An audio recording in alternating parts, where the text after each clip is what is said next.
Room থেকে বেরোলে এভাবেই বেরোবে। রূপ আছে বলেই যে ধেই ধেই করে দেখিয়ে বেড়াতে হবে তার কোনো মানে নেই। প্রথমবার বলে ছাড় দিলাম। যাও, এখন নিচে যাও। দিব্য সামান্য হেসে বলল, কলেজ ভার্সিটিতে সিঙ্গেল থেকে ভালোই করেছিস, না হলে এমন সুন্দরী বউ পেলি কি করে? ইজান নির্বিকার চোখে একবার দিব্যকে পরখ করে। দিব্যর আওয়াজ নিচু। ইজান তার চেয়েও দ্বিগুণ আওয়াজে বলল, সুন্দরী বউ না, সুন্দরী আগ্নেয়গিরি। তাকালেই চোখ থেকে যেন লাভা বের করে। দিব্য অল্প স্বল্প শুনল সে কথা, স্পষ্ট শুনতে আর একটু কাছে ঘেঁষল, ফিস ফিস করে পড়ল। কি বললি? কিছু না। আন্টি, এমন বউ পেলো কোথায়? বান্ধবীর মেয়ে, কার জানি বিয়েতে দেখেছে, সেই থেকেই বিয়ের কথা শুরু করেছে। স্তব্ধ নিঃশ্বাস ফেলে ইজান। দিব্য সন্ধিয়ান গলায় জিজ্ঞেস করে, বাপরে, তাই বলে এত দ্রুত বিয়ে করিয়ে ঘরে তুলে আনলো? মেয়েটার প্যারেন্টসও কোথায়? আসলো না আজ? প্যারেন্টস থাকলে না আসবে? দিব্য অবাক না হয়ে পারল না, অবিশ্বাস্য গলায় আওড়ালো, বাবা মা কেউ নেই ওর? না, নেই। ভেরি স্যাড ইয়ার। ইজান প্রতি উত্তর দিল না। আর মেয়েটার ফ্যামিলি ব্যাকগ্রাউন্ড সম্পর্কে সে কদিন আগেই জেনেছে কামিনীর থেকে। হট্টগোল উপেক্ষা করে ইয়ামিনের সান্নিধ্য নজর জোড়া ছুটল সদর দরজার পাশে। ভারী নেত্রপল্লব ঝাঁপ দিয়ে ভীত চিত্তে একজন এগিয়ে আসছে। সে এত আস্তে ধীরে কদম ফেলছে যেন চারপাশে কাদার ছড়াছড়ি। একটু এদিক ওদিক হলেই সর্বনাশ। ইয়ামিন বিমুগ্ধ নয়নে চেয়ে রইল। মেয়েটি তাকে দেখতেই অল্প হাসার চেষ্টা করলো। ইয়ামিন ফের মুগ্ধ হলো। জোর করে হাসার মধ্যেও এত সৌন্দর্য। ইয়ামিনের মন তার প্রেমের পিছনে পিছলে পড়ার পূর্বেই কেউ একজন পাশ হতে ফিসফিসি করলো, উনি কিন্তু ভাই বোনের বান্ধবী হয়, আমাদের 1 year senior, so you should look at her is a junior father. ইয়ামিনের কাকু বাকু করা মনটা যেন আসমান হতেই ছিটকে পড়ল কথাখানি শুনে। ব্যথির নজরে একবার পরখ করে নিল পাশে দাঁড়ানো ইমাদকে। সে অত্যন্ত খুশি মুখে দাঁড়িয়ে জমজ হওয়ার দরুন তাদের মধ্যকার মিল মহব্বত একটু বেশি। চেহারা বাদে বাকি সবেতেই তাদের মিল মহব্বত দারুণ। ইয়ামিনের অমন দৃষ্টি দেখে হাসি পেল ইমাদের। সে ইয়ামিনের চেয়ে 5 মিনিটের ছোট, কিন্তু সবাই তাকে বড় ভাবে তার বুদ্ধিমত্তা চতুরতার জন্য। এই ফার্স্ট কাউকে মনে ধরেছে, তো তাতেও ভেঙে দিচ্ছিস? ইমাদ ঘাড় নাড়ায়, বলল, বাইন্ডারির মনে করে দিলাম, she is your senior, remember it. Yamin মুখ বাঁকিয়ে চোখ ঘোরালো। মেয়েটা গুটি সুটি মেরে এসে বসেছে সোফায়। পাশে আরো দুজন বসা, রাতুল, সিয়া। তাদের নামটা ইয়ামিনের জানা। রাতুল ওদের এলাকারই, কিন্তু তাদের একপাশে সিমসাম গড়নের অপরূপ পরিপাটির নামটা সে জানে না। অর্পা খচখচে মনে বিশাল আকৃতির বিড়ালটি দেখছে। বাইরে থেকেই রাজকীয় লাগছিল, ভেতর থেকে তো আরেকটু বেশি লাগছে। সে থাকে হোস্টেলের একটা বদ্ধ রুমে। সেটা শত পরিষ্কার করলেও অপরিষ্কারই থেকে যায়। গ্রামের বাড়িটাও মাটির। অনিন্দিতার মামার বাড়ি তেমন ভেতরে। যেদিন প্রথম ঢুকলো সেদিন তার চোয়াল ঝুলে পড়েছিল। এত সুন্দর বাড়ি, প্রতিটা জিনিসপাতি এত সুন্দর। এখানটায়ও তাই, সবকিছুই রাজা বাদশাদের মহলের মতো। একটা রয়্যাল রয়্যাল ভাইবস আছে। শক্ত টাইলসে জুতো পরে অর্পার হাঁটতেও কষ্ট হয়। কখনো না জানি স্লিপ কেটে পড়ে যায়। হায় অর্পা ভাবতে ভাবতে চাপা দীর্ঘশ্বাস ফেলে। পাশে বসা দুই অধমকে উদ্দেশ্য করে প্রশ্ন রাখে, অনি কোথায় রে, আসছে না কেন? রাতুল গোমরা মুখে জবাব দিল, কি জানি, 10 মিনিট হলো এসেছি, এখনো খবর পাইনি নাকি? অর্পা তার কথার বিপরীতে হাসলো। বোকা হাসি বলল, বাড়িটা যা বড়, এখন থেকে ও কোনায় খবর যেতে 5 মিনিট সময় লাগে নিশ্চিত। সিয়া খিক খিক শব্দে হেসে ফেলল। রাতুল ধমকে উঠে তা শোনে। এই অসভ্যের মতো হাসছিস কেন? এটা মেয়ে মানুষের হাসি? কোনো বইরাও এত জঘন্যভাবে হাসে না। ইউটিউব ভিডিও দেখবি কিভাবে সুন্দর করে হাসতে হয়, শিখে এরপর হাসবি। তোর সমস্যা কি রাতুল? আমার হাসি খুশি থেকে তোর অ্যালার্জি আছে? সিয়া কটমট করে ওঠে। মেজাজটা যা ও বা একটু ফুরফুরে হয়, ওই গদ্ধবটা তার চেয়েও দ্বিগুণ পরিমাণ বিগড়ে দেয়। অত সে চাপটে ধরলো অনিন্দিতাকে, গালে চুমু খেয়ে বলল। ও আপি, কেমন আছিস? অনিন্দিতা হকচকিয়ে হাসলো, বলল। ভালো। সঙ্গে কে এসেছে? সবাই। রাতুল ভাইয়া, সিয়া আপু, অর্পা আপু ওরা অপেক্ষা করছে। চল যাই। দুজনে ধূপধাপ কদমে বেরোচ্ছিল কি তন্মধ্যে রুমে প্রবেশ করলো ইজান আর শরতের। ইজানকে দেখি হাসি হাসি মুখখানা নিভে এলো অনিন্দিতার। অতসীর বিশেষ ভাবান্তর হলো না, তবে খানিকটা অস্বস্তি নিয়ে তাকালো। ইজান ঠোঁট এলিয়ে হাসলো। কেমন আছো অতসী? অতসী অবাক হলো কিঞ্চিত। নামটা জানলো কিভাবে এই লোক? অবাক স্বরে জবাব দিল। জি জি ভালো, আপনি? আমিও। অতসী চেপে দাঁড়ালো, ফিসফিস করে বলল। চল আপি।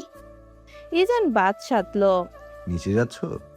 অতসী উপর নিচে মাথা ঝাঁকাতে ইজান পুনরায় বলল। অনিন্দিতা একটু পর যাবে, তুমি যাও। এই শরৎ, নিয়ে যাও তো ওকে। শরৎ বিরক্ত হলো কিনা বোঝা গেল না। অতসী তাকে একবার পরখ করেও বুঝতে পেল না তার ভাবসাব। শরৎ হাঁটা ধরতে অতসী তড়িঘড়ি করে বলল। আসি আপি। যা, আসছি আমি। কেমন রুক্ষ শোনালো অনিন্দিতার কণ্ঠ। অতসী ছুটলো এরপর। শরৎ সিঁড়ির কাজটায় গিয়ে দাঁড়ালো। এবার তার শ্যামলা চেহারায় স্পষ্ট বিরক্তি বিদ্যমান। অতসী নামতে নামতেই সহসা প্রশ্ন করলো। আপনি এ বাড়িতেই থাকেন? না, ও, তাহলে কোথায় থাকেন? নিজের বাড়িতে। একবার ঘাড় বাঁকিয়ে তাকালো অতসী।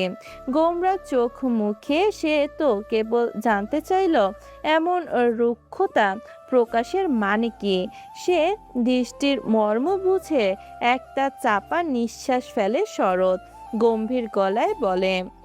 সামনের দিকে তাকিয়ে পা ফেলো, পড়ে যাবে। ইজান দরজা বন্ধ করতেই অনিন্দিতা প্রশ্ন ছুড়ল। কি দরকার? দরজা আটকাচ্ছেন কেন? ইজান ঠোঁট গোল করে চাইল। মেয়েটা সর্বদা উচ্চবাচ্য করে। ইজানের যা যা অপছন্দ সব গুণই ঠেসে ভর্তি তার ভেতরে। ইজান এই মেয়ের সঙ্গে আদৌ সংসার করবে? গলার আওয়াজটা নিচে রেখে কথা বলো। পারবো না। সঙ্গে সঙ্গে জবাব এলো অনিন্দিতার। চেহারায় যেন ক্ষিপ্ত বাঘিনীর ছাপ। ইজান এগোনো ধরতেই কেমন মিয়ে গেল সঙ্গে সঙ্গে। পেছানো শুরু করতেই ইজান হাসলো। এই তেজ ছাদ সবই ক্ষণকালের। ভেতরে ভেতরে সে ভঙ্গুর। ইজান যে ভেতর পড়তে জানে। তোমার মামা আমাকে কল দিয়েছিলেন কাল, যেতে বলেছিলেন। আজও বলবেন শিওর? কি সব রিচুয়ালস নাকি? ইজান কথার সঙ্গে পাও থামায়, এক ভুরু কপালে তুলে বলে। এসবে আমার কোনো ইন্টারেস্ট নেই। হাতে আবার এত অফুরন্ত সময়ও নেই। তুমি চাইলে যেতে পারো, তবে হ্যাঁ, ভেবো না মুক্ত পাখির মতো উড়ে বেড়াবে। আবার নজরদারিতে যখন একবার পড়েছো, মৃত্যুর আগে তোমার ছাড় নেই। অনিন্দিতা আচানকে হাসলো। আপনার সব সময়ই ভয় হয় আমি পালিয়ে যাব ভেবে। হ্যাঁ, ভয়? কি বললে?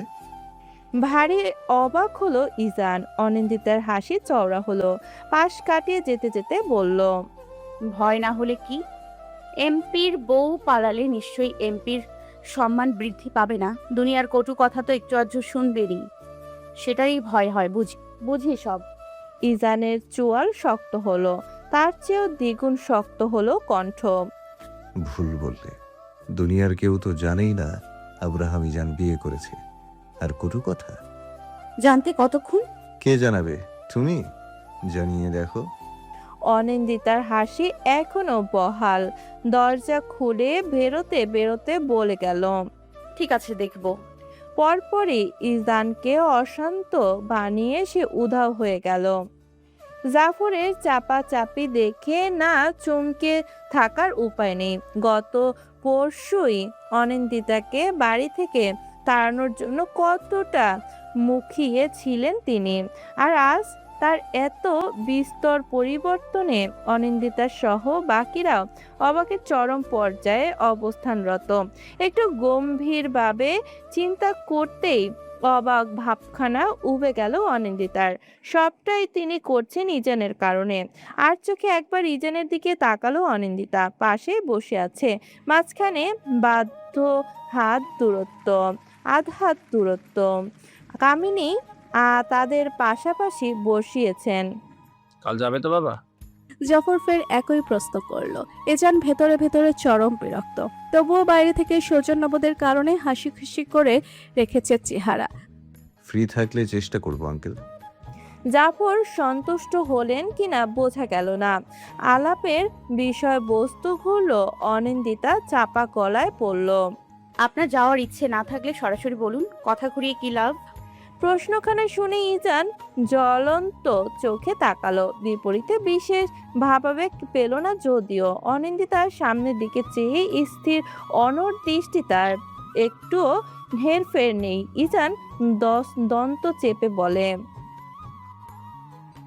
আচ্ছা। সামান্য একটা ছোট্ট শব্দ, অথচ তাতেও পিত্তি জ্বলে গেল যেন। ইজান গলার আওয়াজ বাড়িয়ে বলল, কাল ফ্রি আছি আঙ্কেল, অবশ্যই যাব। পরপরই সে অনিন্দিতার দিকে তাকালো। শুনিয়ে শুনিয়ে নিচু কণ্ঠে পড়ল, তোমার এত তেজ সহ্য হয় না মেয়ে। তোমাকে সোজা না বানালে আমার নামও ইজান না। আপনার নামটা যেন কে অপরূপা? প্রশ্নখানা বড্ড অপ্রস্তুত করলো অর্পাকে। হাত ধুয়ে ওড়নায় মাথা মুছতেই যাচ্ছিল, সেই ক্ষণে একই কণ্ঠে ইয়ামিন বলে উঠল, হাই হাই, ওড়নায় হাত মুছছেন কেন? এই নিন টিস্যু। এত সুন্দর ওড়না ময়লা হয়ে যাবে তো। অর্পা হম্বি তম্বি করেই ইয়ামিনের হাত থেকে বাড়ানো টিস্যুটা নিল। ইয়ামিন চোখে হাসছে, সেই চোখে চোখ রাখতেই অর্পা নাস্তানা বোধ হচ্ছে। এই ছেলে হাবভাব একটু অন্যরকম। অর্পা খুব কম প্রেমের প্রস্তাব পেয়েছে। ছেলেরা তার কাছে ঘেঁষে না, কেউ তার কাছে ঘেঁষবে সেটা চায়ও না অর্পা। সে তো দিব্যি আছে অসুন্দর চেহারা নিয়ে। নামটা তো বললেন না। পুনরায় একই প্রশ্নে ধ্যান ছেদ পড়ে অর্পার। পাশ কাটিয়ে সবার আগে বলে, জি, আমার নাম অর্পা, অপরূপা না। ইয়ামিন বুকের কাছটায় দুই হাত আড়াআড়ি ভাবে ভাঁজ করলো। এবার বলল, অর্পা নামের চেয়ে অপরূপা নামটাই সুন্দর, আপনার সঙ্গে মানাই। অপরূপা বলে ডাকলে কি কোনো সমস্যা আছে? অর্পার চলন্ত পাদযুগল থেমে যায়। বুকের ভেতর হাতুড়ি পেটা করছে যেন কেউ। হার্টবিট এত বেড়ে যাচ্ছে কেন? অর্পা ঘাড় বাঁকালো না। ছেলেটার নজর স্বাভাবিক না, ঘোর লাগানো। অর্পা ভুলেও সেই ঘোরে ডুবতে চায় না। আছে, সবাই আমাকে অর্পা বলে ডাকে। আপনার টাকার হলে তাই বলে ডাকবেন। ইয়ামিন সম্মতি দিল না, কেবল হাসলো। অর্পা দ্রুত হেঁটে চলে গেল। এরপর অতসী মুখ চেপে বসে আছে। তার একটু পরপরই ঢেকুর উঠছে। আজ বোধহয় মেহমান বাড়িতে তুলনামূলক বেশি খেয়ে ফেলেছে। ঢেকুর দমাতে সে 2 গ্লাস পানি অনায়াসে গিলেছে। পেট এখন পানিতে টইটুম্বর। যে কোনো সময় বাথরুমে ছুটতে হবে। সে জানে না বাথরুম কোথায়। ভাবনার মধ্যেই অতসী উঠে দাঁড়ালো। এবার বাথরুমে না গেলেই নয়।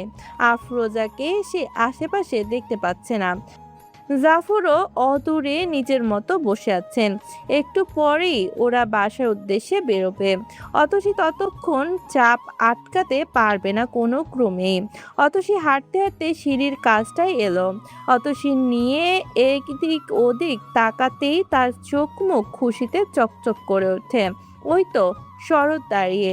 অতসী কোনো রূপ অযাচিত চিন্তা ভাবনা না করে তার কাছে গেল। জড়তাহীন কণ্ঠে ডাকলো, এই যে শুনছেন? শরৎ চোখ তুলে তাকালো অনেকক্ষণ পর। ফোনের স্ক্রিনে তাকিয়েছিল। প্রণিধানে ব্যাঘাত হওয়ায় সে বিরক্তিও বটে। কি চাই? কণ্ঠ গলিয়েও যেন বিরক্তি চুইয়ে চুইয়ে পড়ছে। অতসী সেসবে বিশেষ পাত্তা দিল না। কাচুমাচু মুখে প্রশ্ন করলো, ভাইয়া, একটা হেল্প চাই। কি? বাথরুম কোথায়? শরৎ কেমন করে যেন তাকালো, অতসী না চাইতেও গুটিয়ে গেল। শরৎ কেশে সোজা হয়ে দাঁড়ালো, বলল। আসো, দেখিয়ে দিচ্ছি। অতসী বাথরুম থেকে বেরিয়ে শরৎকে দাঁড়িয়ে থাকতে দেখে অল্প হাসলো, টেনে টেনে বলল। থ্যাংক ইউ ভাইয়া। শরৎ হাসলো না, গম্ভীর নজরে সামনে দাঁড়ানো অদ্ভুত মেয়েটিকে পর্যবেক্ষণ করলো। দেখে মনে হয় অনেক ছোট, গলার আওয়াজটাও কেমন চিকন। বয়স কত হবে, 15 বা তার চেয়ে কম। শরৎ না পারতে জিজ্ঞেস করলো। কিসে পড়ো তুমি? জি ভাইয়া, এসএসসি ক্যান্ডিডেট। শরৎ ভ্যাবা চাকা খেলো, এত ছোট। দ্রুত চোখ ফেরালো সে, হাঁটা ধরতেই পিছু নিল অতসী। স্বভাব সুলভ কৌতূহল থেকে মুখ গলিয়ে বেরোলো। আপনি কিসে পড়েন? শরৎ ব্যস্ত গলায় জবাব দিল। আমার পড়ালেখা শেষ। গোঙানোর শব্দ কানে আসতে পা থেমে যায় অনিন্দিতার। তড়িঘড়ি করে প্রবেশ করে পাশের রুমটায়। বিছানায় ইয়াকুব খন্দকার শুয়ে, রোজকার মতো লম্বা করে শোয়া তিনি। একটুও পরিবর্তন নেই। অনিন্দিতার ভারী দুঃখ লাগে তাকে দেখে। লোকটার চেহারা কিঞ্চিত তার বাবার মতো, অত্যন্ত সুদর্শন। আরেকটা অদ্ভুত মিল আছে, দুজনেরই শেষ সময়ের পরিণতি খুব কষ্টের। বিছানার ধারে একটা টুল রাখা, সেটা গিয়ে বসলো অনিন্দিতা। টিমটিমে আলোয় ঘর জুড়ে সে আলো হাতড়েই পিটপিট করে তাকাচ্ছে ইয়াকুব। কিছু বলতে চাইছেন, কিন্তু কণ্ঠ ক্রমশ রোধ হয়ে আসছে। অনিন্দিতা ঝুঁকে ডাকে। আঙ্কেল, আঙ্কেল, কে? আমি অনিন্দিতা। পানি? অনিন্দিতা দ্রুত বেডসাইড টেবিল হাতড়ালো, পানির গ্লাস তুলে মুখের কাজটায় ধরলো। ইয়াকুব নিজের শক্তিতে মাথা তুলতে পারলেন খুব অল্প। অনিন্দিতা তড়িঘড়ি করে অন্য হাতে মাথার পেছনে ধরলো। পানিটুকু পান করেই ধপ করে শুয়ে পড়লেন ইয়াকুব। চোখ বুজে প্রলম্বিত নিঃশ্বাস ফেলে পড়লেন। তুমি আমায় বাবা বলে ডেকো। অনিন্দিতা প্রতি উত্তর দিল না, তবে কথাখানা সে ফেলতেও পারবে না। সে জানে। ভাবনার মধ্যেই রুমে হুড়মুড় করে ঢোকে ইজান। ব্যস্ত কদম থেমে যায় অনিন্দিতাকে দেখে। অনিন্দিতা ঘাড় বাঁকিয়ে তাকিয়ে পরপরই আবার চোখ সরিয়ে ফেলল। ইয়াকুব চোখ বোঝা অবস্থায় জিজ্ঞেস করলেন। কে এসেছে কামিনী? না বাবা, আমি এসেছি। ইজান উত্তর দিয়ে এগিয়ে এলো। অনিন্দিতার মুখোমুখি অন্য পাশে গিয়ে দাঁড়ালো। ভুরু নাচিয়ে ইশারা জিজ্ঞেস করলো, এখানে কি? অথচ মেয়েটা কোনোরূপ উত্তর দিল না। বড্ড অবহেলার সহিত পুনরায় দৃষ্টি ফিরিয়ে নিল। কিন্তু ইয়াকুব তাকালেন তার দিকে, বললেন। বস তো ইজান। ইজান বসে প্রশ্ন করল। শরীর কেমন বাবা? ভালো। তুই কোথায় থাকিস রে বাপ? ইদানিং দেখতে আসিস না। ইজান ঠোঁট চেপে বসে রয়। এই কথার জবাব সে কিভাবে দেবে? সে কিভাবে বলবে, বাবা তোমাকে এভাবে দেখলে আমার চোখ সহ ভেতরটা অবধি জ্বলে পুড়ে যায়, তাই তুমি ঘুমিয়ে গেলে আসি। অনিন্দিতা নির্বিকার ভঙ্গিতে দুজনকে দেখে, অনেকক্ষণ চুপ থেকে বলে, আমি যাব বাবা। কণ্ঠটা শেষের দিকে হাওয়ার সঙ্গে মিশে গেল যেন। যাও। প্রত্যুত্তর পেয়ে তড়িঘড়ি করে উঠে গেল অনিন্দিতা। সে যেতেই ইয়াকুব এক অদ্ভুত প্রশ্ন করে বসলেন। ইজান, তুমি কি তাকে পছন্দ করো না? ইজান বিচলিত চিত্তে জবাব দিল। অপছন্দ কেন করব বাবা? পছন্দ না করলেও কখনো অপছন্দ করবে না। তোমার মা তাকে খুব ভালোবাসেন। তুমি তাকে অপছন্দ করে শুনলে দুঃখ পাবেন। আমি চাই না তা। ইজান ঘাড় নাড়ালো। ঠিক আছে বাবা। মন দিয়ে সংসার করবে। মেয়েটার বয়স কম, অনেক কিছুই বুঝবে না। তুমি বুঝিয়ে দিও, বিরক্ত দেখিও না। ইজান ফের মাথা নাড়ালো মিশ্র অনুভূতি নিয়ে। বুঝতে পারলো বাবারও মেয়েটিকে ভালোই মনে ধরেছে। রাতে অনিন্দিতা সানন্দে ব্যাগ গোছাতে লাগলো। লাকেজ থেকে এমনিতেও কাপড় বেশি বের করা হয়নি। যেগুলো বের করেছে সেগুলো আবার ঢুকাচ্ছে। ইজান রুমে ঢুকলো নিঃশব্দে। বিরক্তি ছাড়াই মেয়েটার কর্মকাণ্ড নীরবে দেখে গেল। মেয়েটার বয়স 19, এইচএসসি দিয়েছে। মা মারা গেছেন ক্লাস 6-এ থাকতে, আর বাবা 8-এ। এরপর তার ঠাঁই হয় মামার বাড়িতে। এমন নয় তার বাবার ধন সম্পদ নেই। জীবিতকালে তার বাবা একজন সাংবাদিক ছিলেন, জীবন দশায় ভালোই টাকা কামিয়েছেন, বাড়িও আছে। সেসবের উত্তরাধিকার তার একমাত্র মেয়ে অনিন্দিতাই। ভদ্রলোক এক অজ্ঞাত কারণে শেষ সময়ে আত্মহত্যার পথ বেছে নিয়েছিলেন। চুরির রিনঝিন আওয়াজে ধ্যান ছোটে ইজানের। খেয়াল করে সে ভাবনার মধ্যে বিছানায় এসে বসেছে। আজ তার বিবাহের দ্বিতীয় রাত, ঘড়ির কাঁটা 12টার ঘরে। মেয়েটা কি ঘুমাবে না? অনিন্দিতা আরো কিছুক্ষণ গোছগাছ করলো। ইজান দেখলো সবই, হুট করে প্রশ্ন করলো, এক রাতের জন্য যাব, এত কাপড়ের কি প্রয়োজন? অনিন্দিতা হাতের কাজ শেষ করে উত্তর দিল। এগুলো ওখানে যাওয়ার জন্য গোছাচ্ছি না, ইজান ভুরু কুচকালো। তো গুছিয়ে রাখছি এমনি, জায়গা তো নেই রাখার। রিনরিনের স্বরে সহজ স্বীকারোক্তি। অনিন্দিতা জবাব দিয়েই হেঁটে এসে এক পাশ ফিরে শুয়ে পড়ল। লাগেজ ভর্তি কাপড় চোপড় রাখার জায়গা কই? বড়সড় আলমারিটা লক করা, চাবি কোথায় সে জানে না। আর আলনায়ও জায়গা নেই, সবই ইজানের পোশাকে ঠেসে ভরা। অনিন্দিতা ঘুমিয়ে পড়ল, কিন্তু ঘুমালো না ইজান। সে উঠে গেল, চলে গেল বারান্দায়। বারান্দাটাও বড়। এই বারান্দাটা বাড়ির পেছনের দিকে মুখ করা। এখান থেকে অদূরে জঙ্গল টঙ্গলও দেখা যায়, কিন্তু এখন দেখা যাচ্ছে না। ঘুটঘুটে অন্ধকারে ঘেরা সবকিছু। ইজান তব্দ নিঃশ্বাস ফেলে নিজের ঠোঁট কামড়ে ধরে। অনিন্দিতার ব্যাপারে তার আরেকটু খোঁজ নেওয়া উচিত। খুশি চা বানাচ্ছিল। এই রাতে নিবরাসের চা খেতে মন চেয়েছে। খুশি কি তার চাওয়া ফেলতে পারে? চা বানিয়ে ধীর পায়ে সে হেঁটে রান্নাঘর ছাড়লো। রান্নাঘর পেরোতেই একটা রুমটা তালাবদ্ধ। ভেতরে কত রকমের দামি আসবাব যে পড়ে আছে। এর পরের 2 রুম ফেলে তাদের বেডরুম, খুশি আর নির্বাসের রুম। খুশি সেদিকটায় গেল। দরজা ঠেলে ভেতরে পা রাখার সঙ্গে সঙ্গে ঠান্ডা হাওয়ায় গা শিরশির করে উঠল। চা এক স্থানে রেখে এসির পাওয়ার বাড়ালো। নিবরাস এসি ছেড়ে বারান্দায় গিয়ে বসে আছে। খুশি চা নিয়ে সেখানে যেতেই তাকে টেনে বুকের ভেতর ঢুকিয়ে ফেলে নিবরাস। হাতের কাপটাও সাবধানে টি টেবিলের উপর রাখে। খুশির কপালে চুমু বসিয়ে বলে, শুভ বিবাহ বার্ষিকী খুশ, গিফট কি চাও বলো? খুশি লাজুক হাসলো। যাক, লোকটার মনে আছে, আজ তাদের প্রথম বিবাহবার্ষিকী। নিবরাস এসব ব্যাপারে অভিজ্ঞ হলেও খুশি যে খুব কাঁচা, কারণ খুশির এটা প্রথম বিয়ে হলেও নিবরাসের ক্ষেত্রে তা নয়। কিছু চাই না। খুশির জবাবে সন্তুষ্ট হলো না নিবরাস। লজ্জা পেও না তো, বলো কি চাই, কুইকলি বলো। অফার কিন্তু সীমিত সময়ের, এরপর আমার চাওয়ার পালা। খুশি এবার বিচলিত হলো। আমার কাছে দেবার মতো কি আছে? আছে বউ, বহুত কিছু আছে, তুমি আগে বলো। নিবরাসের তারায় দারুণ নাজেহাল। খুশি অশান্ত গলায় বলল, সত্যি বলছি, কিছু লাগবে না, পরে মনে পড়লে চেয়ে নেব। নিবরাস হাসলো কিনা বোঝা গেল না, কারণ তার পূর্বেই সে খুশির অধর জোড়া দখলে নিয়ে নিল। খুশি আবেশে চোখ বন্ধ করে ফেলে। মিনিট খানেক পর নিবরাস তাকে ছাড়তেছে ও বন্ধ চোখে বুকের ভেতর লেপ্টে রয়। নিবরাস কানের কাছটায় মুখ আনে বলে, আজকের রাতটা একটু আদর মাখা হোক খুশবু, প্লিজ। খুশি নিস্তেজের মতো পড়ে রইল। নীরব সম্মতিতে ঝলমলিয়ে উঠে নিবরাসের চিত্ত। তৎক্ষণাৎ সে বউকে কোলে তুলে নেয়। অনিন্দিতার ঘুম ভাঙলো কাটায় কাটায় 8টায়। পাশ ফিরে চেয়ে দেখলো আজও জায়গাটা খালি পড়ে আছে, তবে চাদর কুচকানো। স্পষ্ট বোঝা যাচ্ছে কেউ শুয়েছিল।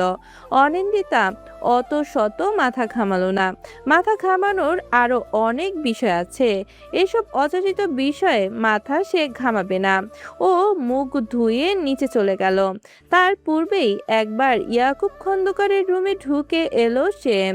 কামিনী বেশিরভাগ সময় ইয়াকুবের সঙ্গে থাকেন। তার অনুপস্থিতিতে একজন পরিচারিকা থাকে, তার নাম শশী। কম বয়সী এক মেয়ে, দেখতেও ভারী মিষ্টি। অনিন্দিতাকে দেখলেই সে চওড়া এক হাসি উপহার দেয়। সুজলা নাস্তা বানানোর ফাঁকে কামিনীর উদ্দেশ্যে বললেন, তা বউ কোথায়, ওঠেনি? উঠে গেছে হয়তো। ওকে বলনি ইজান জলদি উঠে সকালে? না, কয়দিন পর এমনিতেই বুঝে যাবে নিজে, এসব বলার জিনিস। তারপরেও কিছু কিছু জিনিস শিখিয়ে দিতে হয়। কামিনী এক পলক সুজলাকে দেখে বেরিয়ে এলেন। সিঁড়ির কাজটায় অনিন্দিতাকে দেখা মিলল। সে কামিনীকে দেখে কেমন করে যেন হাসল। গায়ে কালকের শাড়িটা, মাথায় আঁচল, হাতে স্বর্ণের দুটো চুড়ি, নাকে ছোট্ট একটা ফুল ডিজাইনের নোজপিন, পুরো দমে স্নিগ্ধ এক নতুন বউ লাগছে। কামিনী নিজেও হাসলেন। হাত টেনে রান্নাঘরের দিকে এগোতে এগোতে বললেন, উঠে পড়েছিস, আয় নাস্তা খাবি। সুজলা গম্ভীর চোখে অনিন্দিতাকে পরখ করলেন। তার নজর টজর সুবিধা লাগে না অনিন্দিতার নিকট। মহিলা কেমন বাঁকা চোখে তাকান। অবশ্য তাতে অনিন্দিতার কে? সে কি সেধে এই মহিলার সঙ্গে ভাব জমাবে নাকি? কখনোই না। অনিন্দিতার বয়ে গেছে এসব করতে। ইজান বোধহয় রুমে চলে গেছে, ওকে চা দিয়ে এসো, এরপর নাস্তা করো। সুজলার গম্ভীর আওয়াজ কামিনী কিছু বলার পূর্বেই অনিন্দিতা মৃদু স্বরে আচ্ছা বলে চায়ের কাপ নিয়ে বেরিয়ে গেল। বেডসাইড টেবিলের উপর রাখা চাবির ঝুঁটা দেখে ভুরু আপনা আপনি কুঁচকে এলো ইজানে। হাত ঘড়ি পড়তে পড়তে সে হাঁক ছাড়ার প্রস্তুতি নিচ্ছিল। তার পূর্বে রুমে ঢুকলো অনিন্দিতা। দ্বিধাহীন গলায় বলল, আপনার চা। ইজান সে কথা কানে তুলল কিনা সন্দেহ। পাল্টা প্রশ্ন ছুড়ল, চাবিগুলো এখানে কি করছে? অনিন্দিতার কপাল কুঁচকে এলো। কিসের চাবি? আলমারির। আপনি রেখেছেন, আপনিই জানেন। ইজান ফোঁস শব্দে নিঃশ্বাস ছাড়ে, চাবিগুলো হাতে তুলে আলমারির দিকে এগোয়, সেটা খুলে সরে দাঁড়ায়, বলে, এটা এই আলমারির চাবি, সঙ্গে বাকি ড্রয়ারগুলোরও। এটা নিজের সঙ্গে রাখবে। অনিন্দিতা চঞ্চল পায়ে হেঁটে এসে তার মুখোমুখি দাঁড়ালো। ভারী পল্লব ঝাপটালো বার কয়েক। লোকটার খুব লম্বা, হাইট কত হতে পারে?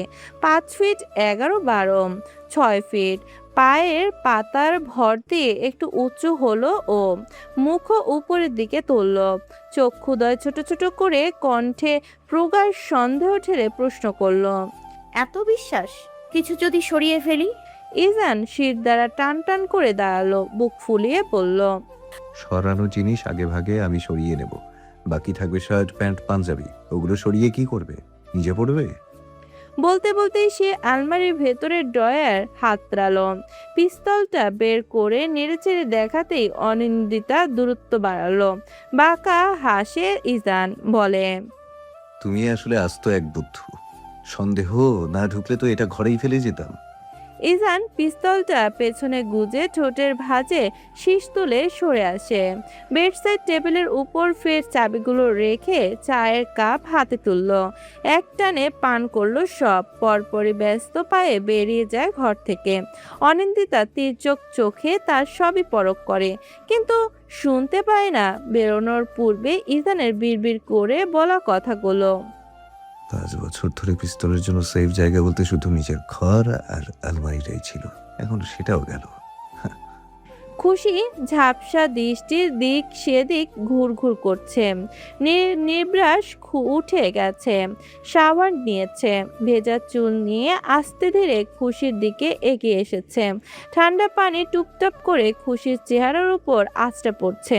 খুশি চোখ খিচে বন্ধ করে নিল। তাই নির্বাস সাথে সাথে উচ্চ শব্দে হেসে ওঠে। উঠো খুশ, গোসল করে নাও, আর্জেন্ট বেরোতে হবে, না হলে গোসলটাও করিয়ে দিতাম। বলতে বলতেই সে হাত টেনে উঠে বসায় খুশিকে। খুশির চাদর খামচে ধরে, গলা কাঁধের পাশটায় চেপে ধরে চাদর, কম্পিত গলায় আওড়ায়, কোথায় যাবেন? জানোই তো, পার্টি অফিস থেকে ঘুরে আসবো। ইজানের সঙ্গে দেখা করলেও করতে পারি, নট শিওর। রাজনীতিতে কি মজা পান? খুশির আচমকা এরূপ প্রশ্নে নির্বাসের ভাবমূর্তি পাল্টে গেল। ঝুঁকে আলতো হাতে খুশির থুতনি চেপে শব্দ করে চুমু খেয়ে গেল। কিন্তু সেই স্পর্শ মোটেও হজম হলো না খুশির। বুঝতে পারল স্পর্শের মাঝে রাগ জাহির করছে নিবরাস। খুশি চোখ বুজে ফেলে। নিবরাসের রাগী দৃষ্টি সহ করার ক্ষমতা যে ওর নেই। রাজনীতিতে যে সুখ, সেই সুখ অন্য কিছুতে পাই না আমি। আমার বাপদাদারা রাজনীতি করে এসেছে, আজ পর্যন্ত কেউ হারেনি, কিন্তু এবারে নিজের দোষে নিজের ভাগ্য খেয়েছি আমি। সেই সুযোগ আর দেব না। ইজানের সঙ্গে আমার হিসেব পুরনো। আশা করছি এবার তুমি উত্তর পেয়েছো। ফার্দার এই কোয়েশ্চেন আর করবে না। নিবরাস ছেড়ে দিল ওকে। খুশি চোখ বন্ধ করে রইল। গটগট আওয়াজ তুলে নিবরাস বেরিয়ে যেতেই খুশির শব্দ করে কেঁদে উঠল। বাগানের একপাশে গোলাপের চারা সাজিয়ে রাখা। অনিন্দিতার কদম যুগল বারংবার ঘুরপাক খেলো সেদিকে। বিকেল 4টার মতো বাজে। অনিন্দিতা ঘরে টিকতে না পেরে বাগান এসেছে। তার দম বন্ধ লাগে ওই অপরিচিত বড় ঘরটায়, যেখানে পুরুষালী কড়া ঘ্রাণ ঘুরে বেড়ায়। সেই ঘ্রাণে নাকে এলেই অনিন্দিতার মনে হয় লোকটা ঘরেই আছে অদৃশ্যভাবে। কি আশ্চর্যজনক চিন্তা ভাবনা আসে মস্তিষ্কে। বাগানটা বেশ বড়, হরেক জাতের ফুল এখানে উপস্থিত, কিন্তু অনিন্দিতার চোখ আটকে আছে গোলাপ ফুলগুলোর দিকে। পাশেই অর্ধ ভাঙা দোলনাটা পড়ে আছে। অনিন্দিতা সেটার কাছে গেল, হাত দিয়ে ছুঁয়ে দেখলো বসার ব্যবস্থা নেই। একদিকে কাত হয়ে আছে, একটু ওজনের কিছু রাখলেই পুরো দমে ভেঙে যাবে। অনিন্দিতা বিবর্ষ চোখে সেটা দেখে গেল। তার বাড়ির দোলনাটার কি অবস্থা কে জানে।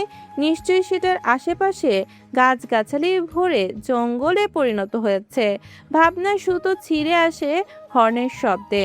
অনিন্দিতা খেয়াল করে দেখলো মেন গেট খুলে সুরত করে একটা গাড়ি ঢুকলো, থামলো একদম দোতলা বাড়িটার সামনে।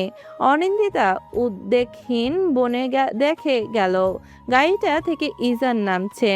ভাবভঙ্গিতে নেতা নেতা ভাব, হাঁটার স্টাইলও গর্ভের সহিত। কোথাও মিথ্যে নীতিবাক্য শুনিয়ে এসেছে বোধ হয়, তাই বুক ফুলে ফেপে উঠেছে গর্ভে। অনিন্দিতা চোখ সরিয়ে ফেলল, তবে সেই ক্ষণেই সেই ইজানের দৃষ্টিসীমায় পড়ল। ইজান ভাবুক হলো, এই মেয়ের এখানে কাজ কি? ফুল ছিঁড়তে এসেছে নাকি? এইসব ভাবনা নিয়েই সদর দরজার দিকে এগোলো ও। কামিনী গানের দরজা পেয়েই নেমে এলেন। হাস্য মুখে চেয়ে রইলেন ইজানের দিকে। সর্বপ্রথম বললেন, জাফর ভাই কল দিয়েছিলেন। ইজান তার আকাশসম বিরক্তিও প্রকাশ করলো না। মায়ের সামনে সে রাগ বিরক্তি সবই সংযত করার আপ্যায়ন চেষ্টা করে। ও সোফায় গা এলিয়ে বসতে বসতে বলল, কেন, যাওয়ার জন্য? সন্ধ্যার আগে যাব, একটু রেস্ট দরকার এখন। তাহলে রুমে যা, আমি শরবত পাঠাচ্ছি। ইজান অনিচ্ছার শর্তেও উঠে গেল। রুমে এসে বিছানার উপর হয়ে শুয়ে থাকলো কতক্ষণ। এরপর চুরির আওয়াজ শোনা গেল, ঝিনঝিন ঝিনঝিন। ও ইজান ভুরু কুচকে সোজা হয়ে শুতেই নজরে আসে দরজার কাছটায় দাঁড়ানো অনিন্দিতাকে। আপাদমস্তক তাকে পরখ করলো ইজান। সাদামাটা 3 পিস পরনে, মাথার উপর ওড়না, হাতে এত চুড়ি, কয় ডজন হবে। ইজান বিরক্ত হতে গিয়েও হলো না। হাত যুগলে স্বর্ণের 2 বালার মাঝখানে লাল রঙের চুড়ি, বেমানান হলেও সুন্দর দেখাচ্ছে। এক হাতে শরবতের গ্লাস আঁকড়ে ধরা, চোখ মুখ অত্যাধিক বিরস। বোঝাই যাচ্ছে নিজের ইচ্ছাবিহীন এখানে কদম ফেলা তার। ইজান মাথার নিচে 2 হাত রেখে আয়েসে চোখ বন্ধ করলো, বলল, রেখে দাও, পরে খাবো। অনিন্দিতা 2 কদম এগিয়ে এসে গ্লাসটা রাখলো বেড সাইড টেবিলে। ফের চুরির আওয়াজ কানে বাজলো। ইজানের ভুরু কুঞ্চিত হয়। এত চুরি পড়েছো কি জন্য? তুমি কি এখনো নতুন বউ রয়েছো? অনিন্দিতা আহাম্বক বনে যায়। বিয়ে হলো মোটে 2 দিন, সে নতুন বউ না তো কি? নিজেকে নতুন বউ ভাবলে সেটা বন্ধ করে দাও। আপাত দৃষ্টিতে বউ হওয়ারই কোনো গুণ তোমার ভেতর নেই। অজ্ঞাত কারণেই কথাটা বড্ড গায়ে লাগলো অনিন্দিতার। সে বউ হওয়ার মতো যোগ্য না। সে কেমন কথা? সে কটমট চোখে চেয়ে বলল, তা শুনি, খুনি লোকের বউ হতে কি গুণ লাগে? ইজান দারুণ বিতস্পৃহ। আশ্চর্যজনকভাবেই মেয়েটার কথা এবার আর মেজাজ খারাপ করলো না। সে চোখ খুলে চাইল কেবল। অনিন্দিতা ঝুঁকলো, শক্ত গলায় ফের বলল, কি হলো বলুন। ইজানের শানিত দৃষ্টিচুকল ছুটল মেয়েটার গলদেশে। ফর্সা গলার ভাঁজে একটা ছোট্ট বাদামি তিল, ওড়নার ফাঁক গলিয়ে স্পষ্ট দেখা যাচ্ছে। ইজান চোখ বুজে ফেলে, দাঁতে দাঁত পিষে বলে, বের হও রুম থেকে, এক্ষুনি বের হও। ইয়ামিন একটা কুকুর এনেছে, ল্যাব্রাডর প্রজাতির, নাম তার জ্যাকো। তরতাজা একদম, এটা ওর বন্ধুর কুকুর। বেচারা পরিবার সমেত ভিনদেশে পাড়ি জমাবে, এই অবলা প্রাণীটিকে তাই ইয়ামিন সঙ্গে নিয়ে এসেছে। তবে সে বড্ড চিন্তিত। কামিনী এসব পশু টশু বিশেষ পছন্দ করেন না। বাড়িতে এর ঠাঁই হবে কিনা তা নিয়ে ঢের সন্দেহ রয়েছে। ইমাদ ওর পিঠ চাপড়ে বলল, এত টেনশন নিস না তো, মামুনি না মানলে ভাইকে মানালে চলবে। বাগানের এখন একটা ঘর বানানো লাগবে, সরঞ্জাম কে আনবে? ইয়ামিন ঠোঁট চেপে বলল। আগে পারমিশন পাই, বাকি সব আমার উপর। ইমাদ হাঁপ ছাড়ল, বিলম্ব ছাড়াই বলল, ভেবে বলছিস? আমি কিন্তু কোনো হেল্প করতে পারবো না। ইয়ামিন মুখ বাঁকিয়ে সম্মতি জানালো। দুজনে গেট পেরিয়ে ঢুকলো বাড়ির মেন ফটকে। ইয়ামিন জ্যাকোকে ইমাদের কাছে গছিয়ে পড়ল। তুই রাখ ওকে, আমি মামুনিকে ম্যানেজ করি আগে। আচ্ছা। ইমাদের প্রত্যুত্তর পেয়ে ইয়ামিন ছুটল ভেতরের দিকে। বাড়িতে প্রবেশ করতে প্রথমে নজরে এলো অনিন্দিতাকে। ইয়ামিন চোখ মুখে জলমলে এক হাসি ফুটিয়ে উচ্চস্বরে ডাকলো, ভাবিমণি, ভাবিমণি, একটু এদিকে আসো তো। অনিন্দিতা হকচকিয়ে তাকালো। রান্নাঘরে খাপ যাওয়ার বদলে ইয়ামিনের দিকে এগিয়ে লৌহ স্বরে শুধালো, জি। মামুনিকে একটু ডেকে আনবে প্লিজ, পারলে ভাইয়াকেও ডেকে দাও। অনিন্দিতা হম্পি করে উঠল। কি করে বলবে? তোমার ভাই একটু আগে রুম থেকে আমাকে তাড়িয়ে দিয়েছে। ইয়ামিন, আমি তাকে ডাকতে পারবো না। অনিন্দিতা ঠোঁট চেপে বলল। মামিকে ডাকছি, আর আর উনি রেস্ট নিচ্ছেন। ইয়ামিন ভুরু নাচালো অবিলম্বে, কথা ধরার মতন করে বলল, উনি উনি বলতে ভাইয়া কেমন করছো? অস্বস্তিতে গাঢ় হয়ে উপর নিচ মাথা ঝাঁকালো অনিন্দিতা। এরপর সিঁড়ি বেয়ে উপরে ওঠে কামিনীকে ডেকে আনলো। সঙ্গে আসলেন সুজলাও। ইয়ামিনের মায়ের গলা জড়িয়ে পড়ল। মামুনি, একটা জিনিস চাইবো, দেবে? কামিনী সন্দিহান গলায় আওড়ালেন। কি চাই? একজনকে এনেছি মামুনি, ও এখন থেকে আমাদের সঙ্গেই থাকবে প্লিজ। কামিনী হকচকান। মানে কাকে ধরে এনেছিস? কাকে সঙ্গে রাখবো? ইয়ামিন মাথা চুলকালো বোকা ভঙ্গিতে। একটা কুকুর এনেছি মামুনি, একদম ভদ্রসভ্য, কোনো চিৎকার করে না, একদম প্রভুভক্ত। কথা শেষ হতে না হতেই বাইরে হতে ঘেউ ঘেউ আওয়াজ ভেসে আসে। ইয়ামিনের মুখ ছোট হয়ে আসে। খাড়ার উপর বলা মিথ্যা কথাটা এত জলদি ফাঁস না হলেও পারত। কামিনী শক্ত চোখ মুখে ওকে দেখে দ্রুত কদমে পা বেরোলেন। অনিন্দিতাও গেল আগ্রহী হয়ে। বাইরে আসতেই সবার চক্ষু চড়ক গাছ। সুজলা নিজের কান চেপে বললেন, এই ভদ্র সভ্যের নমুনা, কান ফেটে যাচ্ছে। এটাকে যেখান থেকে এনেছিস ওখানে রেখে আয় ইয়ামিন। ইয়ামিন ভোতা মুখে বলল, প্লিজ ছোট মা। কোনো প্লিজ মানা হবে না, এটাকে বের কর দ্রুত ইয়ামিন, তোমাদের পালতেই আমার জান যায়। কামিনী শক্ত গলা শুনে ইয়ামিনের মুখ আরো শুকিয়ে এলো। শেষ ভরসা স্বরূপ তাকালো ভাবি মনের দিকে। সে বেচারি আর কি বলবে, সে নিজেই নতুন। ইয়ামিন এগিয়ে এসে ইমাদের দিকে একবার কড়া চোখে তাকালো। জ্যাকো ওর কারণেই চেঁচাচ্ছিল। জ্যাকো তাকে চেনে খুব স্বল্প সময় ধরে, কিন্তু ইয়ামিনকে সে দীর্ঘ সময় ধরেই চেনে। ইয়ামিন ওর মাথায় হাত বোলাতেই সে শান্ত হলো। ইয়ামিন চঞ্চল গলায় আবার আওড়ালো, দেখো না মামুনি কেমন শান্ত হয়ে গেছে, নতুন জায়গা দেখে চেঁচাচ্ছিল, পরিচিত হলেই। ইয়ামিন, মারবো কিন্তু। কামিনীর এরূপ কথায় ইয়ামিনের ভয়ানক মন খারাপ হলো। সে জ্যাকোর দিকে ছলছল চোখে তাকিয়ে বলল, চল রে। উল্টো দিকে কদম ফেলার আগেই বাড়ির সদর দরজায় হাজির হলো ইজান।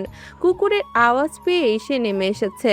ইয়ামিনের চোখ জোড়া ফের আশায় চকচক করে ওঠে। ইজান বলে, কি হচ্ছে এখানে? এই কুকুরটা কার? আমার বন্ধুর ভাইয়া, ওরা এব্রোড চলে যাবে, এটাকে তাই নিয়ে আসলাম। খুব ভালো বাচ্চা, দেখো না। বলতে বলতে ইয়ামিন জ্যাকুকে নিয়ে ভাইয়ের দিকে এগোলো। কামিনী সুজলা এক চুলও নড়লেন না, তবে ভয়ে 2 কদম পেছলো অনিন্দিতা। কেমন বড়সড় দেখতে কুকুরটা। ইজান তাকে আর চোখে খেয়াল করে বাঁকা হাসে, হাঁটুতে ভর দিয়ে বসে। জ্যাকুর মাথায় হাত বোলাতেই সে পুনরায় ঘেউ ঘেউ করে ওঠে। সেই শব্দে কিঞ্চিত কেঁপে ওঠে অনিন্দিতা। ইজান ভুরু নাচিয়ে বলে, রাখবি কই এটাকে? ইমাদ পেছন থেকে হতাশ কণ্ঠে বলল। মামুনি পারমিশন দিলে তো রাখবো। কামিনী কড়া স্বরে বললেন। খবরদার ইজান, ভুলে এদের কথায় সায় দিবি না। ইজান অল্প হাসলো, বলল, এত করে চাচ্ছে যখন রাখলে কি ক্ষতি? হোস্টেলে থেকে যেহেতু একেবারে চলেই এসেছে, এর খেয়ালও ওরাই রাখবে। কিরে, পারবি না নিজেরা খেয়াল রাখতে? ইমাদ ইয়ামিন দুজনেই খুশিতে মাথা ঝাঁকালো। ইয়াহু বলেই চেঁচিয়ে ওরা জ্যাকুকে নিয়ে বাগানের দিকে অগ্রসর হলো। অনিন্দিতা থম মেরে দাঁড়িয়ে রইল, মনে প্রাণে দোয়া করলো এই নতুন জন্তুটাকে যেন ওরা এক কোণে আটকে রাখার ব্যবস্থা করে, না হলে যে ও আর বাগানে আসতে পারবে না। ইজান সিনার টান টান করে দাঁড়ালো, ভেতরে ঢোকার আগে বলল, একটু পর বেরোবো মামুনি। কামিনী তড়িঘড়ি করে বললেন, আমি মিষ্টি আনাই তাহলে, তোরা তৈরি হ গিয়ে। অনি, যা মা। অনিন্দিতা ঘরে ঢুকলো। ভাবলেশহীন ভঙ্গিমায় ডয়ার থেকে চাবি বের করে আলমারি খুলল। এক পাশে ইজানের কাপড়, অন্য পাশে ওর। এই কাজ অবশ্য ঠিকঠাক ভাবেই করেছে অনিন্দিতা। অগোছালো কিছু ওর নিজেরই পছন্দ না। আলমারির হাতে ও গর্জিয়াস একটা ড্রেস বের করলো। এরপর বাথরুমে ঢুকে গেল। ইজানের রুমেই পাঞ্জাবি পাল্টে একটা শার্ট গায়ে জড়ালো। অনিন্দিতা বেরিয়ে মাথায় ওড়না পেঁচালো। রুম থেকে বেরিয়ে যাচ্ছিল, তখনই ইজান প্রশ্ন ছুড়ল, ব্যাগ কোথায় তোমার? কোনো ব্যাগ নেব না, কালই তো চলে আসবো। অযথা কাপড় বয়ে নিয়ে কি লাভ? ইজান ঠোঁটকামে তাকালো, বলল, কেন, মামুর বাড়ি কিছুদিন থাকার ইচ্ছে নেই নাকি? অনিন্দিতা নিগুড় চোখে তাকালো, এলোমেলো স্বরে বলল, না, নেই। ইজান হাসলো, অমায়িক হাসি। এই হাসির কোনো কারণ নেই। গুড। বিয়ের পর মেয়েদের একমাত্র বাড়ি বলতে শুধু স্বামীর বাড়ি। অনিন্দিতা সে কথা কানেই তুলল না। হ্যান্ডব্যাগ নিয়ে সে বাইরে চলে এলো। গাড়িতে পাশাপাশি বসা দুজনে, পিনপতন নীরবতা। জানলাটাও আটকানো। গাড়ি চালাচ্ছে মুনিম। আজকে সে কালা বনে আছে, অর্থাৎ পেছনে বসা নবদম্পতির মধ্যকার মধুর বাণী সে কানে ঢুকবে না। ভাই টের পেলে পুঁতে দেবে, কিন্তু এরা কেউই কথা বলছে না। মুনিম হতাশ হলো তাই। ভাইয়ের বউ ভাগ্যটা কি খারাপ তবে। ভাবনার মধ্যে পেছনে হতে চিকন রিনরিনে মেরিলি আওয়াজ কানে এলো, ভাইয়া জানালাটা খুলে দিন, গরম লাগছে। মনিম ভিউ মিরর দিয়ে তাকালো ইজানের দিকে। সে মাথা এলিয়ে বসে আছে, মাঝখানে বিশাল দূরত্ব। অনায়াসে আরো দুজনের জায়গা হবে। ইজান তেমন করেই লঘু স্বরে অনিন্দিতার উদ্দেশ্যে বলল, ওনার প্যাঁচ একটু খোলো। অনিন্দিতা সে কথা বিনা বাক্যে মানল। ওড়নার প্যাচ খুলল, তবে বিশেষ লাভ হলো না। অসহায় গলায় বলল, গরম যাচ্ছে না। AC sir Munim. ইজান চোখ বুঝেই বলে ওঠে, বমি পাবে। অনিন্দিতা অস্বস্তি নিয়ে ফটাফট প্রত্যুত্তর দেয়। ইজান নিশ্চুপ রইল। তার নীরব সম্মতি। মুনিম এবার জানালাটা অর্ধেক খুলে দিল। মাথাটা জানালার ধারে ঠেকিয়ে প্রশান্তিতে চোখ বন্ধ করলো অনিন্দিতা। অথচ পাশে বসা মানুষটা তখন সঙ্গে সঙ্গে তার নেত্রযুগল খুলেছে। জানালায় কনুই রেখে গালে হাত ঠেকালো। গাঢ় স্বচ্ছ চোখের দৃষ্টিতে অনিন্দিতাকে পরখ করছে। হাওয়ায় উড়ে 2 গোছা বাদামি চুল তার বন্ধ চোখের পাতায়। তার নিনিমেষ দৃষ্টি স্থির। মুনিম খেয়াল করলো, প্রথমবারের দেখায় আর এই দেখায় বিস্তর তফাৎ বিরাজ করছে। ভাইয়ের কালো কুচকুচে অক্ষি কোটরে একঝাঁক মুগ্ধতা খেলা করছে। প্রথমবারের মতন রাগ ঘৃণা কিছুই সেখানটায় নেই, বরং উল্টোটা ঘটছে। ভাই কি তবে নিজের বউয়ের প্রেমে পড়ে যাচ্ছে? বাড়ির চৌকাঠ পেরিয়ে হনহনিয়ে নিজের রুমের দিকে পা বাড়ালো অনিন্দিতা। দরজার পাশে দাঁড়ানো জাফর আদনানের ঠোঁটের ভাঁজে উদীয়মান বিস্তর হাসির রেখা ম্রিয়মাণ হয় তা দেখে। কিন্তু পেছনতে ইজানের লম্বা সালাম ভেসে আসতেই তিনি হাসার চেষ্টা করলেন। কুশলাদি সেরে তাকে বসানো হলো ড্রয়িং রুমে।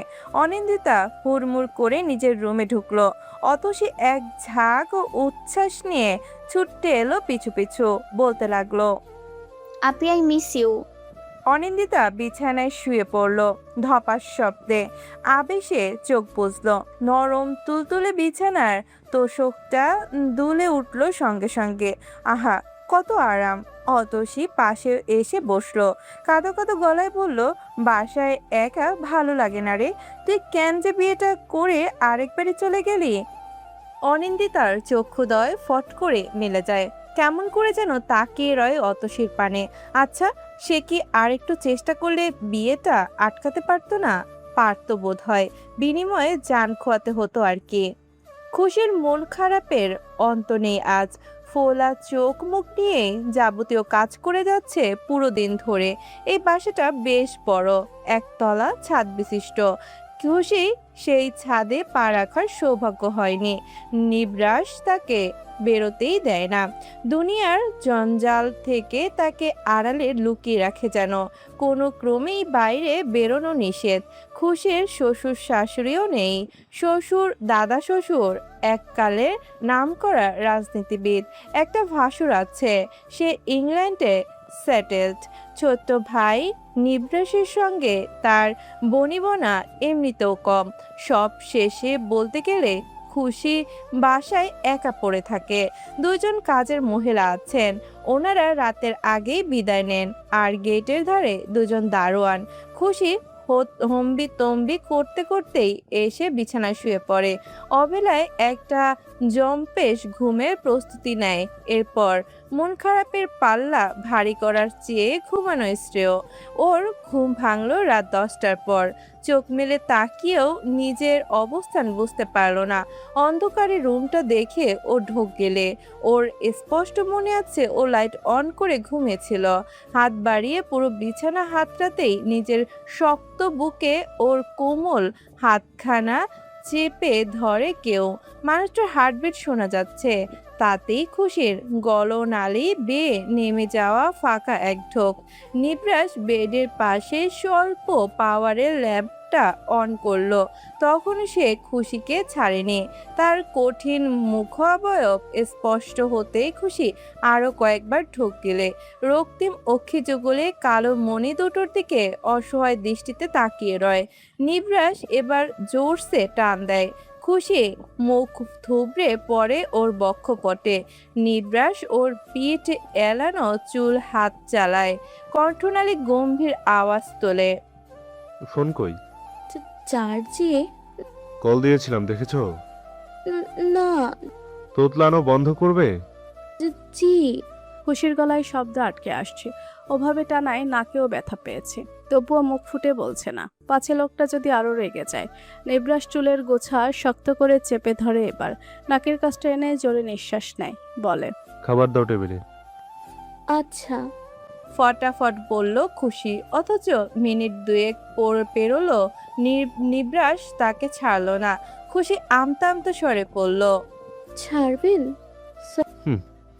মাতাল করা আওয়াজ। নিবরাস ওকে ছেড়ে সোজা হয়ে বসলো।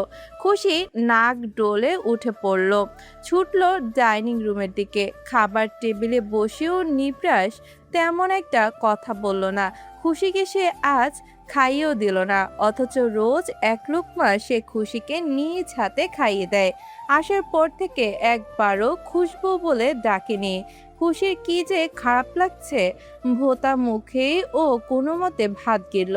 নিবরাস আগে আগে খেয়ে উঠে চলে গেল। খুশি সব গোছগাছ করে পা টিপে টিপে রুমে গেল। লাইট আগে থেকে নেভানো। ভয় ভীতি নিয়ে বিছানায় উঠতেই নিবরাস তাকে জাপটে ধরলো, এক হাতে কোমর পেঁচিয়ে ঘাড়ে মুখ রাখলো, উত্তপ্ত নিঃশ্বাস ফেললো থেমে থেমে।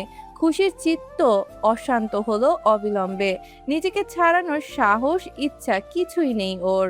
সরি। খুশির মিনমিন গলা পেয়ে নিবরাস আলতো করে দাঁত বসালো ঘাড়ে। চিনচিন ব্যথাগুলো খুশি খুব নীরবে সহ করে নিল। নিবরাস সহসা মুখ খুলল। দরজা লক ছিল না। খুশি আটকে ওঠে। খালা তো লক করে যায়। আজ করেনি। তুই ঘুমালি কেন? নিবরাসের রাগত স্বর কর্ণগোচর হতেই খুশি গুটিয়ে গেল। খুব রাগলেই নিবরাসের সম্বোধন তুইতে নেমে আসে। ঘুম পেয়েছিল, সরি, আর ঘুমোবো না। আমার ছাড়া ঘুমাবি না। আমি এলে আমার বুকে উঠে ঘুমাবি। আচ্ছা, আপনার রাগ কমাবো কি করে? নিবরাস মৌন রইল। খুশি উতলা হলো। তৎক্ষণাৎ পেটের দিকে নিবরাসে হাতের বিচরণ শুরু হলো। সে নিজেই নিজের রাগ দমানোর পন্থা খুঁজছে। অনিন্দিতার বেডটা অত বড় নয়, দুজন থাকা যাবে। তবে ভুলে গায়ে গা লেগে যাওয়া অস্বাভাবিক কিছু নয়, তা ভেবেই রীতিমতো প্রেশার উঠে যাচ্ছে অনিন্দিতার। সব শেষে সে সিদ্ধান্ত নিল সে নিচে পাটি বিছিয়ে ঘুমাবে। বিছানাটায় ইজানি থাকুক, এমনিতেও কাল চলে যাবে, আর কবে আসবে ঠিক ঠিকানা নেই। অনিন্দিতা পরিকল্পনা অনুসারে পাটি বের করলো, ফ্লোরে সুন্দর মতো সেটা বিছিয়ে উপরে চাদর বালিশ সবই রাখলো। কাজ শেষ করে সে বেরোলো খাবার রুমের দিকে। ওখানে সবাই বসে আছে, ওর অপেক্ষা করছে। ও চেয়ার টেনে বসলো। বেখেয়ালে সে ইজানের পাশের চেয়ারেই বসেছে, যদিও তাতে ওর বিশেষ মাথা ব্যথা নেই। পাশের চেয়ারেই তো বসেছে, কোলে তো আর বসেনি। ইজান তির্যক চোখে ওর দিকে তাকালো, কেমন রোবটের মতো তার বউ খাবার গিলছে। স্বামীর দিকে এক চুলো ধ্যান নেই। ইজান রাতে খুব কম খাবার খায়, আজও তার ব্যতিক্রম নয়। আফরোজা বেশ কয়েকবার জোরাজুরি করলেন, তবে অজানা ভয়েই ছেলেটার প্লেটে খাবার তুলে দিতে পারলেন না। কি কারণে কে জানে। সবকিছু গোছগাছ করতে অনিন্দিতা আফরোজাকে সাহায্য করলো।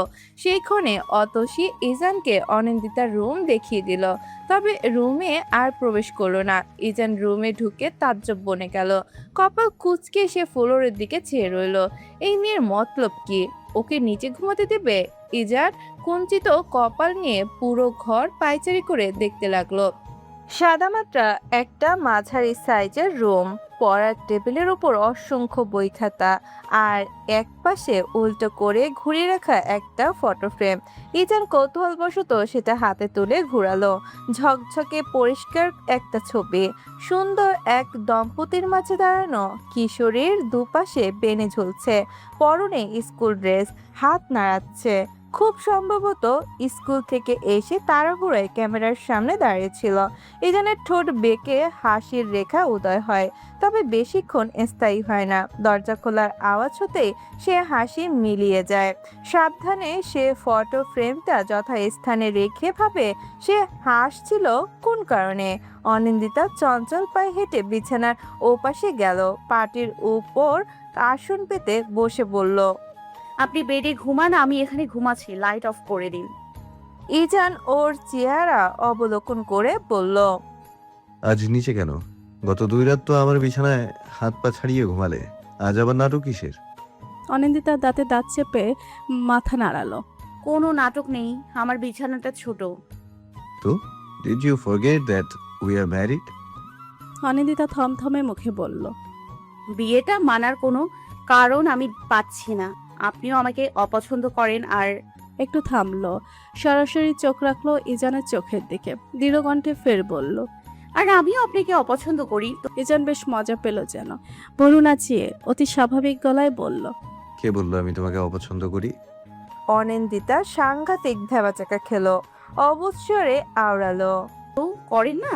ইজান ধপ করে বিছানায় শুয়ে পড়ল, মাথার নিচে হাত রেখে বলল, অ্যাকচুয়ালি ইউ আর রাইট, অপছন্দই করি। উঠে লাইট অফ করো। Good night and have some horrible dreams. ঘুম আগে ভাঙলো ইজানের। ঘড়িতে তখন সকাল 7টা। ইজান আড়মোড়া ভেঙে উঠতেই নজরে আসে মেঝেতে হাত পা ছড়িয়ে ঘুমানো অনিন্দিতাকে। নামটা একটু বড়, ইজান খুব কমই তাকে নাম ধরে ডেকেছে। ইজান উঠল, নিজের পাতলা চুলে হাত চালাতে চালাতে সে ছুটলো ওয়াশরুমে। বেরিয়ে এসেই সে ঝুঁকলো অনিন্দিতার দিকে। হাঁটুতে ভর রেখে গভীর অবলোকনে বিদ্ধ করলো মেয়েটির সুশ্রী চেহারা। নাদান বাচ্চা লাগছে, অথচ জেগে থাকলে সে কত তেজ দেখায়। ইজানকে রাগিয়ে তোলে। ইজান গম্ভীর মুখ করে হাত বাড়ায়, মোটা সোটা বেনিতে বিনস্ত চুলগুলো একটু ছুঁয়ে দেখে। আধো আধো হাতে একসময় হাত রাখে গালের কাছটায়। অমনি বুকের ভেতর ধরার ধরার শব্দ করে ওঠে যেন। ছিটকে সরে আসে ইজান। বউ হলেও অনুমতিবিহীন সে ছুলো কেন তাকে?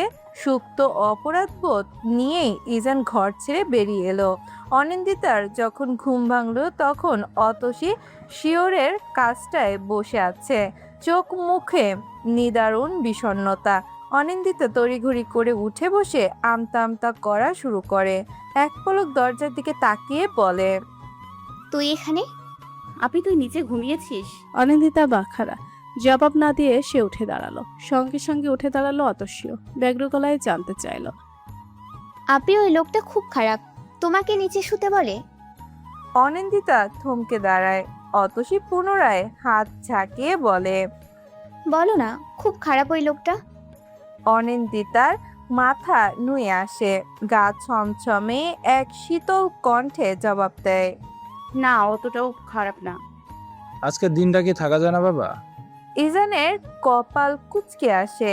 ফোনের স্ক্রিনে দৃষ্টিচোখল স্থির রেখে সে আস্তে করে জাফর আদনানের পোস্টের প্রতি উত্তর দেয়, সরি, বাট যেতেই হবে আমার। অনিন্দিতা থাকুক না হয়। আফরাজুরার চটফট গলা। ইজান এক পল ভেবেই বলল, থাকতে চাইলে থাকতে পারো, সমস্যা নেই।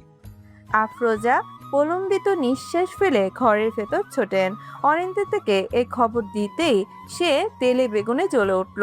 কটমট করতে করতে অপেক্ষা করতে লাগে কখন ইজান আসবে। কিন্তু ঘন্টাখানেক পেরোলেও সে লোক এলো না। সে মামা শ্বশুরের সঙ্গে জবরদস্ত এক রাজনৈতিক আলাপ সারছে। তা শেষ হলো গুনে গুনে 1.5 ঘন্টা পর। সময় তখন 11টা। ইজান ধীরে সুস্থে রুমে এলো। হাত মুখ পুনরায় ধুয়ে বেরিয়ে পড়বে সে। রুমে এসে সে প্রথমে ঢুকলো ওয়াশরুমে। বেরিয়ে দেখলো কোমরে হাত থেকে অনিন্দিতা দাঁড়িয়ে আছে। পুরো রুম যেন সে একাই রাজ করছে। বাড়ানো পাটা গুটিয়ে হাসি আটকালো ইজান। এমন অ্যাটম বোমের মতো লাগছে কেন মেয়েটাকে? অনিন্দিতা 2 কদম এগিয়ে গেল। হাঁটার শব্দ কানে বাড়ি খেলো ইজানের। শব্দেও রাগের আভাস। ইজান স্বাভাবিক বনেই দাঁড়িয়ে রইল, অথচ ভেতরে উত্থালে সে অস্থির। কি বলছেন মামু মামিকে? হ্যাঁ, কি বলেছি? আপনি চলে যাবেন আর আমি থাকবো? ইজান ঘাড় নাড়ালো। থাকলে থাকো, সমস্যা তো নেই। মামুনি প্রবলেম করবে না। কেন থাকবো? আপনি তো বললেন বিয়ের পর মেয়েদের বাড়ি বলতে শুধু শ্বশুর বাড়ি। ইজান তীর্যক চোখে চেয়ে বেরিয়ে এলো এবার। মেঘগম্ভীর আওয়াজে বলল, কবে বলেছি মনে পড়ছে না। অনিন্দিতা চোখ বড় বড় করে তাকালো, অবিশ্বাস্য গলায় বলল, আশ্চর্য, অস্বীকার করছেন কেন? আমি এখানে থাকবো না, ভুলেও না। আমি সোজা আমার কাজে যাব, তোমাকে কিভাবে নেব? অনিন্দিতা অধৈর্য গলায় বলল, যেভাবেই হোক রিক্সা করে সিএনজি করে, তাও আমি থাকবো না এখানে। সময় নেই। ইজান ঠোঁট চেপে হাসি আটকালো। মেয়েটা অস্থির দেখাচ্ছে। ফর্সা মসৃণ কপালে বিন্দু বিন্দু ঘাম চিকচিক করছে। আচ্ছা, মেয়েটার ভেতরেও কি ইজানের মতো অশান্তি বিরাজ করছে, নাকি কেবল ইজানই একপাক্ষিক উতলা হচ্ছে? ইজান পাশ কাটিয়ে যাওয়ার পূর্বেই মেয়েটা হম্বিতম্বি করে উঠল। হিতাহিত জ্ঞান হারিয়ে একটা ভয়ঙ্কর কাণ্ড ঘটিয়ে ফেলল। তাড়াহুড়োয় ইজানকে আটকাতে সে ইজানের হাত ধরে ফেলল। শক্তপোক্ত হাতের একাংশ দখল করেও সে থেমে থাকলো না। কাছাকাছি এলো নিজেই, চোখেও চোখ রাখলো। ভনিতাহীন ধীর গলায় বলল, থাকবো না আমি এখানে। মেয়েটার হাত গরম, অথচ ইজানের শরীর পুরো দমে ঠান্ডা, চোখের দৃষ্টি তার চেয়েও শীতল। এক পলক হাতের দিকে তাকিয়ে চোখ দুটো স্থির করলো বাদামি চোখা মেয়েটির অক্ষি কোঠরে। মেয়েটা কি সকালের প্রতিশোধ নিচ্ছে? সম্ভি ফিরতেই হাত ছাড়লো অনিন্দিতা, তবে কণ্ঠের দৃঢ়তা বাড়লো বই কি কমলো না। আপনি না নিলেও আমি যাব, একাই যাব, দরকার হয় হেঁটে হেঁটে হলেও যাব। ইজান চোখ সরালো না, গভীর দৃষ্টিতে সে নাজেহাল করে দিতে চাইলো বুঝি মেয়েটাকে। এই কানে সে সফলও হলো। অনিন্দিতা ঘাবড়ালো বেশ, চোখ মুখ থেকে তেজ মাখা ছাপ মিয়ে গেল আচমকা, দূরত্ব বাড়লো। ইজান রয়ে মুখ খুলল। গেলে কিন্তু আর এখানে আসা যাবে না, একবারের জন্যও না।